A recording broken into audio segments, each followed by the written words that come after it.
Hello, my name is Ruben Faria, and this is my cultural oral presentation assignment. I'm a Portuguese Canadian, and yeah, I've been living in Canada my whole life. A bit about myself: I grew up in Whitby, and I been there pretty much my whole life. I lived 2 years in BC, and I came back, and then I moved to Calgary for half a year, and then I came back. But I've been all in Canada my whole life, traveling here and there, and um, and yeah, it, it, this this has been a very good thing for me. I'm going to Centennial College at Downsview campus for aviation mechanical engineer. I've always had a strong liking towards planes. It's something I've always wanted to do, and yeah, I can't wait to become an aviation mechanic one day. It's gonna be very good. I did go to Durham College previously to become an elevator mechanic, and I just couldn't find something in that field. And then I did various other trades and decided that this was something I wanted to do, and something I always liked. And so now I'm here. So a bit about the hierarchy of my family. Does somebody hold a higher status in my family? It would be my parents. My parents hold a higher status than me and my sisters. They set the rules. They say for what we have to do, um, and that's just how the ball rolls in my family. And we live with my grandma. My grandma has dementia and Alzheimer's. But when it comes to my grandparents, they don't hold the authority. It's more of whoever is the son or whoever is the daughter is gonna look up to the parent, and that person's gonna have the authority. But once I guess you have kids, that authority is kind of just looked like, well, they're my daughter, they're my son, I'm gonna have authority over them, and they're an adult. Um, yeah, a bit about my dad. My dad, he works for Transport Canada, and my mom, she's a stay-at-home mom. Okay, about religious beliefs. So do I view religion as something in my life? Do I belong to a particular group? I don't belong to a particular group. It hasn't been a strong thing in my life. I had religion with other family members who had different religions. My aunt was a Jewish, and my grandma was a Jehovah's Witness. But I just saw how that impacted in my family, and my family decided to stay away with it. My immediate family decided to stay away from it because of those reasons. But if compared to the culture between Canada and Portugal, that changes a little bit. In Canada, it's very open to have. It's very accepting of multiple different religions, where people could study their own religion. And in Portugal, it's the same way, but you will see a lot of um, Catholic ideology and symbolism due to the history of Portugal. You'll see a lot of cathedrals. You'll see a lot of architecture, designs. You'll see castles. You'll see monasteries. You'll see statues. You'll see a lot, and you don't really get to see those things a lot in Canada, just because Canada is a newer country, and those symbolism, those things just weren't here. But through these pictures, you could see that like there's gold leaf plated, lots of in-depth architecture, structure design. Um, Religion is a very prevalent thing in Portugal, and a lot of people are Catholic till that day, still there. How am I? Do I feel open about sharing my feelings to my friends and families, and how do I feel with that? I'm very open with it. I share my feelings with my friends and family all the time. I think it's a very important thing to do. Um, with what I the way I was grew up in the culture here in Canada.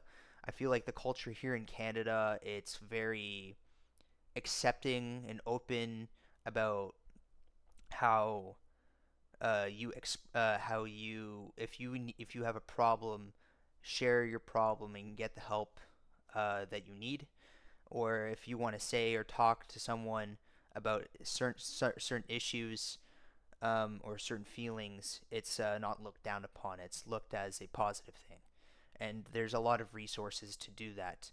But in other cultures, that could be different. It could be it's looked down upon, and that's not saying it's necessarily a bad thing. If it's a cultural belief or a religious belief, that's that's that's a thing. But as far as Canada, that's what I grew up. In Portugal, it's a little bit looked down upon, but it's not really talked about. Um, People are more just kind of you deal with it, and that's kind of how the ball rolls. Is you just deal with it and you move on, and the feelings build up, and it's not healthy. Um, but yeah. So how do I view a public physical contact? I don't have an issue with public physical contact. Um, I'm very open to public physical contact. I feel like the culture in Canada um, is very accepting and welcoming of new people. Um, and Having people near you and being close to people and doing all those things is, I feel like it can vary depending to person. But overall, I feel like people are okay with it. It's not necessarily something I think people um, are very scared of. But as for me, I'm very open to it. I've been to concerts. I have been to Raptors games. Yes, it's something I'm not scared of. But in Portugal, it's the same way. It's people are very open to physical contact. People don't mind, and that's how it's always been in my life. What do I consider to be a disrespectful act? For me, I consider a disrespectful act to be somebody who is directly and distinctly doing something to get a certain reaction out of me in a negative way, whether it be physical or whether it be emotional. Um, I consider that to be a disrespectful act. I think that's a very universal language or a universal thing um, all cultures could agree with. If someone pushes you, someone does anything like that, regardless of what culture or where you're from, I think that's a disrespectful act, or swearing, or making fun of you, or saying mean things about you or your loved ones or your friends. I think those things can be disrespectful acts, and I think those things are not right.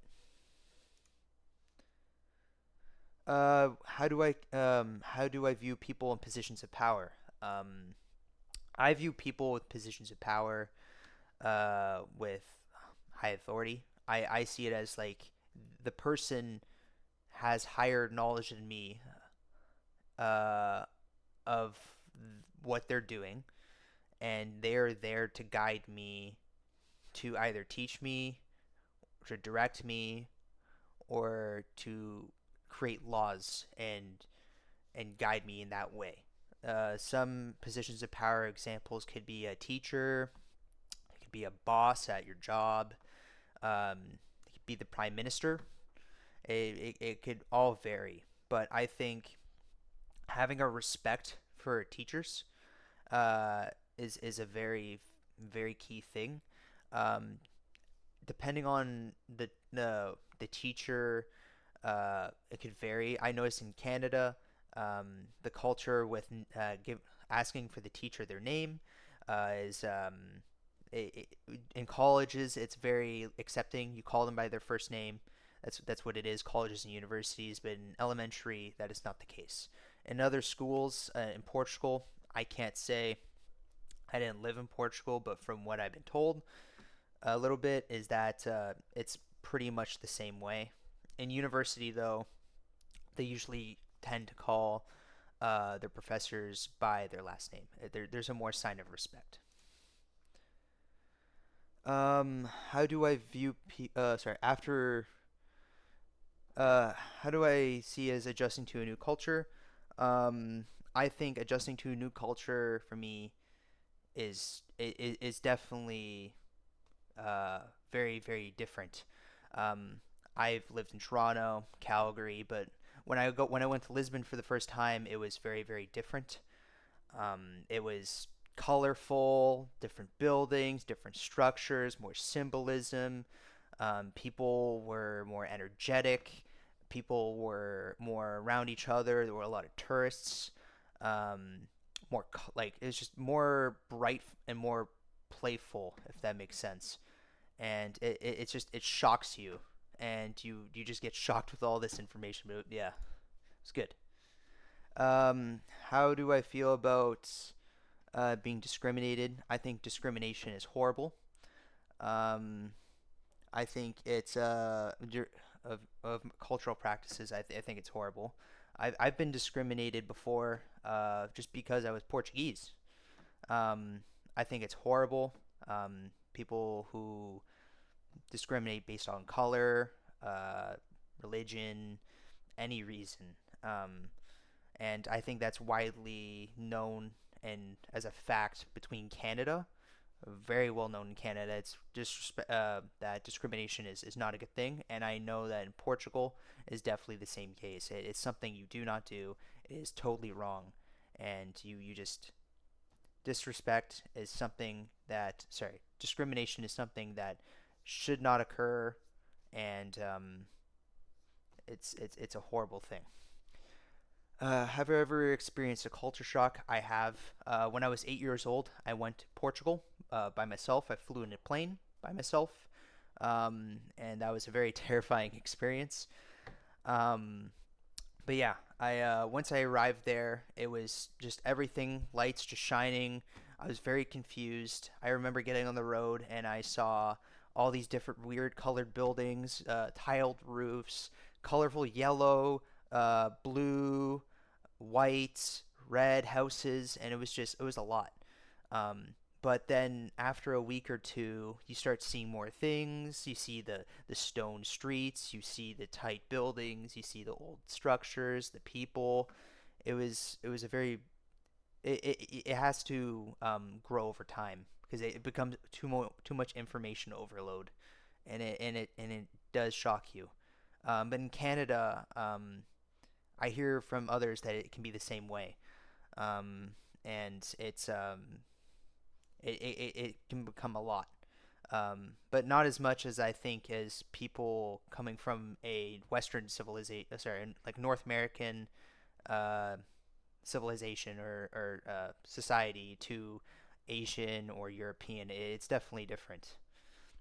How do I see differences in culture and relations to the culture between Portugal and Canada? Um, like I said, people there in Portugal, I find, are very energetic, very close. Uh, Lots of sports. A lot of people do sports all the time. Um, they love their soccer or football, and yeah, it's just a very energetic, moving country with lots of bright colors, lots of things to do, very warm temperature, very a lot of history, and I think that it reflects on the people. You know, a lot of the people enjoy the history, enjoy the architecture, enjoy the company. And yeah, and in Canada, I feel like it's the same thing, but a little toned down. A lot of people here are more to themselves. It's more of a work culture. You go to work, do what you do, you love what you do, but there's not a lot of bright colors. And I feel like the colors and the architecture are very modern, and it definitely can ruin the vibe. But yes. Anyways, this is my presentation, and I hope you enjoyed it.